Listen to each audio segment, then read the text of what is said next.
This is Optimal Living Daily, episode 1239, Wrong Problems, Wrong Solutions by Greg Audino of gregaudino.com.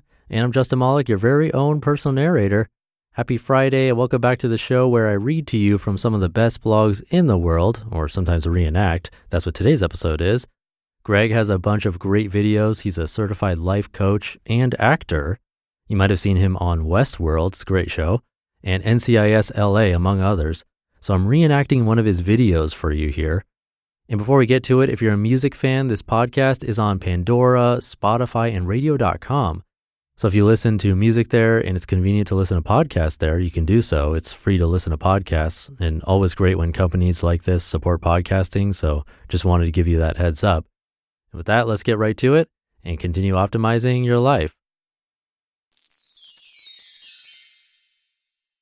Wrong Problems, Wrong Solutions by Greg Audino of gregaudino.com. It goes without saying that we spend a lot of time thinking about ourselves. We're constantly sorting out the best course of action for ourselves and trying to live our best lives. Our brains are endlessly computing ways to solve problems that pop up, many of which are too fast and subtle for us to even realize. We do this with such frequency that it's not uncommon to find ourselves not listening to what people are saying because we're too busy deciding what we're going to say in response once they're finished. We're a bunch of self-centered pricks, really. One would hope, however, that at least out of this self-centeredness would come a good understanding of oneself and a decent roadmap as to how to solve the problem of being unhappy. But the truth is, that's not happening very well either. Yes, we can have a very difficult time realizing what it is that will make us happy. All too often, we throw ourselves into situations that we might trick ourselves into thinking will provide all the answers. Marrying our soulmate, moving into a dream home, starting the job we've always wanted, even winning the lottery. Although in many cases we engage in such things without the intent of solving a problem, any of these still represent big, promising solutions to a specific set of issues. Marriage could be the solution to loneliness or a lack of commitment with a loved one maybe. A dream home solves the problem of a subpar home that we aren't excited about. Getting that job we want validates our hard work or gives us purpose. Winning the lottery solves any monetary problems. But even after this, we might find ourselves with problems unfulfilled and absent of the happiness we were sure we'd attain, at least to some degree. We've all been through this, whether or not we had the awareness to anticipate it before it happened. But where does it come from? How does it start? Many of us go wrong at one specific juncture. We misunderstand the reality of the perceived problem. As I mentioned, we get caught up in thinking about our own past and what's right for us. While this means of looking out for ourselves is indeed key to our survival, it can also easily get excessive enough that it alienates us from reality. What I mean is that the longer it takes us to solve a certain problem, the more we fall into believing that the problem is more serious than it is. We can't solve it, and it begins to take up more space in our inner life than it does in our outer life. And therein becomes both misunderstood and poorly prioritized. Let's look at it in terms of winning the lottery, something that many people would argue is the biggest problem solver life has to offer. A study was done in 1978 by Professors Philip Brickman and Dan Coates of Northwestern University and Professor Ronnie Janoff-Bowman of University of Massachusetts. The study compared the long-term happiness results of 22 lottery winners versus 22 group members who did not win any money. Over time, the average level of happiness reported by the lottery winners was a 4 out of 5. While those who did not win any money reported a 3.82, a difference that is hardly discernible. The key difference between the groups, however, was that the lottery winners reported getting significantly less pleasure from life's mundane pleasures such as eating breakfast and socializing with friends. They required more stimuli. This essentially non-existent difference in overall happiness is likely the most legitimate sample of how people are affected by winning the lottery.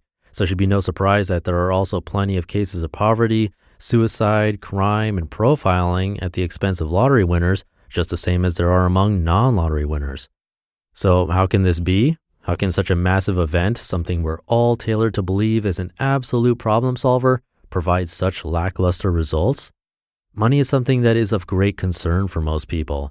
Financial freedom is the perfect example of a concept that becomes such a strong focal point, something that demands so much of our attention, that we lose sight of how much it really affects us. Your life is not one big financial struggle. You probably derive uncomfortableness from plenty of other places that you just don't obsess over as much. Just because winning the lottery changes your financial situation doesn't mean it changes the annoyances that don't change. Traffic, taxes, a poor night's sleep, illness, arguments, the loss of a loved one, aging, car trouble, whatever else pisses you off. You know your list better than I do. Keeping an eye on our problems is of equal importance to learning lessons from them. It's essential to keep them at bay and be mindful of the amount of energy we put towards them versus the amount of energy they deserve.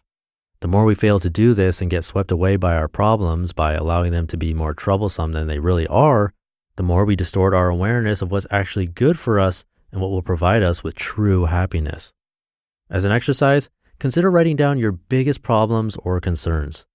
Next to that, write down the amount of time you spend thinking about them. Do your best to estimate this, as it can be tough to pinpoint. Feel free to fill out in terms of time, percentages, whatever feels best. Next to that, write down a list of all the struggles you face on a daily basis.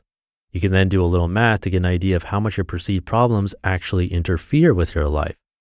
You might find that something you worry about 80% of the time only affects you 10% of the time, and solving this problem would be of less impact than you might think. Another element you may want to add to this exercise is to also write down a list of your core values and see whether or not the problems you face are even in line with them, or perhaps just existing for you because other people around you face these struggles. A lot of times, once we have everything laid out in front of us, we find that the things we're stressing out about don't even mean much to us, let alone take up a good chunk of our daily lives. You just listened to the post titled Wrong Problems, Wrong Solutions by Greg Audino of gregaudino.com. So you can find him at gregaudino.com, linked in this episode's description, and be sure to check out his videos. I'll leave it there for today. Hope you're having a great Friday and start to your weekend. I'll see you over the weekend where your optimal life awaits. Hey, this is Dan from the Optimal Finance Daily podcast, which is a lot like this show, except more focused on personal finance.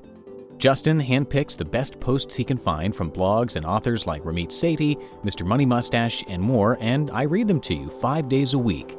So if you enjoy this podcast, come on over and subscribe to Optimal Finance Daily too.